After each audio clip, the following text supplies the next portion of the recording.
হরে Krishna. Jagannath veg কিচেনের পক্ষ থেকে সবাইকে জানাচ্ছি কৃষ্ণপ্রীতি শুভেচ্ছা ও ভালোবাসা। সেই সাথে আজকে যেহেতু চলছে যোগিনী একাদশী, তাই আজকে ভাবছিলাম যে জগন্নাথকে আজকে কী দিব।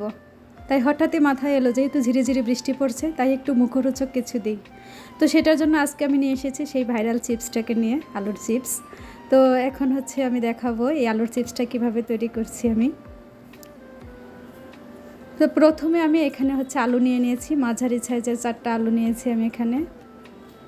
এই আলুটাকে আমি আগে থেকে খোসা ছাড়িয়ে ধুয়ে নিয়েছিলাম। এবারে এটাকে আমি একটা পিলারের সাহায্যে কিংবা যে যেভাবে পারেন ছুরি কিংবা দার সাহায্যে এভাবে পাতলা পাতলা করে আমি কেটে নিয়েছি। দেখুন সুন্দর করে এভাবে পাতলা করে কাটা হয়ে গেছে আমার চিপসগুলো। কাটা শেষ। এবারে আমি এটাকে ভালো করে ধুয়ে নিব।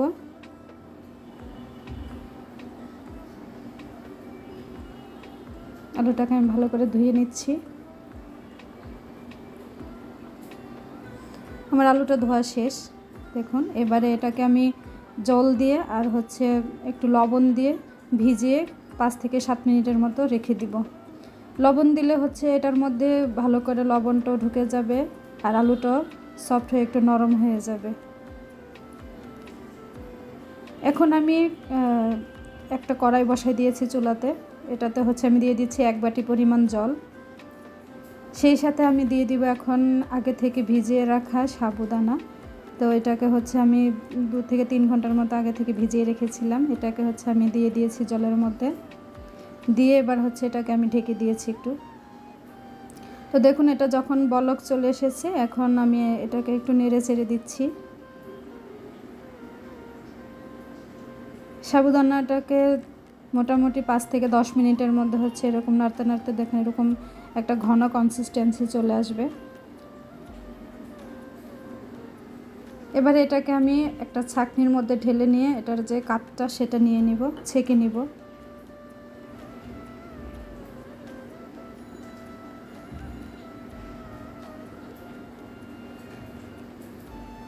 তো এটার সাবুর যে পাতলা যে জলটা সেটা আমি নিয়ে নিচ্ছি একটা ব্যাটার তৈরি করার জন্য। তো দেখুন এই তো সাবুর যে এক্সট্রা যে জলটা ছিল সেটা নিয়ে নিয়েছি। এবার এটার মধ্যে আমি দিয়ে দিয়েছি 1 চামচ পরিমাণ চিলি ফ্লেক্স, দিয়ে দিয়েছি 1/2 চামচ পরিমাণ গোলমরিচ গুঁড়া, আর দিয়ে দিয়েছি সামান্য একটু চিনি। এবার এটাকে ব্যাটারটাকে একটু ভালো করে মিশিয়ে নিব আমি। আর এদিকে আমি যে ভিজিয়ে রাখা যে আলুটা ছিল সেটা দেখুন সুন্দর হয়ে ভিজে গেছে। এখন এটাকে আমি কিভাবে কাঠিতে ভরছি, এখানে লম্বা যে ব্যাম্বু স্টিক ওগুলো নিয়েছি। আপনারা চাইলে যদি ভালো শলা থাকে সেই শলার মধ্যে এভাবে করে গেঁথে নিতে পারেন। তো আমি এটাকে একটু জিগজ্যাগ টাইপ করে এভাবে করে গেঁথে নিচ্ছি।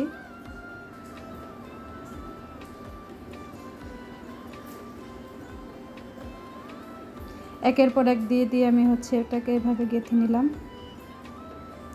তো দেখুন এভাবে গেঁথে নেওয়া শেষ আমার।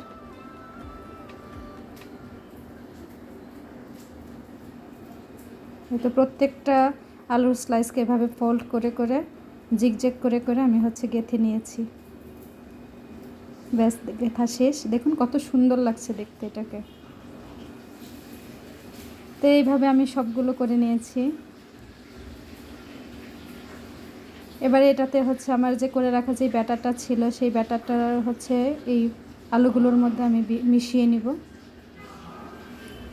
এখন আমি কিভাবে মিশিয়ে নিচ্ছি।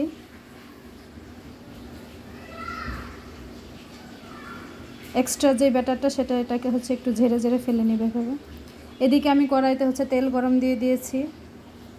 এবার তেলের মধ্যে আমি একে একে করে ছেড়ে দিয়েছি। কিছুক্ষণ পর পর একটু একটু করে করে হালকাভাবে একেবারে নেড়ে চেড়ে উল্টে দিচ্ছি।